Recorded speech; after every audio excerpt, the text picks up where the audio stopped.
Yes, I'm going there. A Christmas review is almost expected, if not cliché. So, upon a friend's request, I am reviewing my favorite Christmas film, Frank Capra's It's a Wonderful Life, starring that classic leading actor Jimmy Stewart.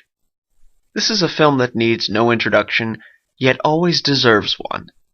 It's a film that's been viewed by generations of people, and it's a classic story we all know and love. George Bailey has dreams of traveling the world, leaving his little hometown of Bedford Falls behind. But always he finds himself drawn back, particularly due to his father's building and loan association. Upon his father's passing and his brother's rising star, George sets aside his dreams to stand up against the local slumlord and money baron, Mr. Potter.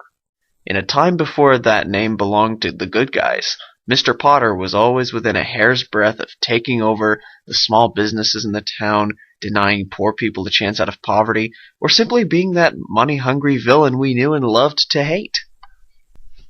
George stays in Bedford Falls all his life, marrying a childhood sweetheart, starting a family with her, and sticking with the Building and Loan Association with his uncle, despite his real dreams. One day it looks like it's all done for, and a depressed, defeated George prepares to kill himself for the insurance money. All of a sudden he meets Clarence Oddbody, his second-class guardian angel. Thanks to a vision from Clarence, George sees what the town would be like if he'd never been born. This is a film that never gets old. We always keep movies like these in our minds for special occasions. A film we all watch to feel good about the holidays and see the good in family and friends around us. Like all great films, It's a Wonderful Life has been satirized and mocked about as many times as it's been seen. Seriously. Only a few days prior to this review, the Nostalgia Critic released his own spoof. HowItShouldHaveEnded.com on YouTube has their own spin on the film, and its flaws have been mentioned on Crack.com articles. The usual complaint that remarks how George had no reason to feel like he'd never touched anyone's lives positively, and how many people are able to do all the good things George did with his life. How do we relate to this influential guy if we ourselves weren't as important as he was? It's always easy to think of these things cynically, and the thing with this film is to not watch it with a cynical mind.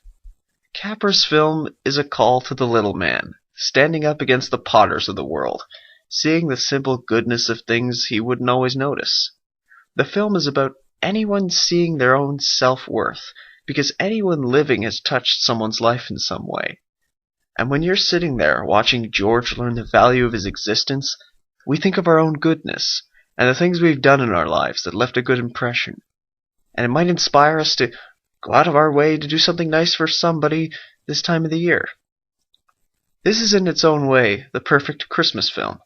For Christmas is a time where we get to see the goodness in ourselves and the people we know.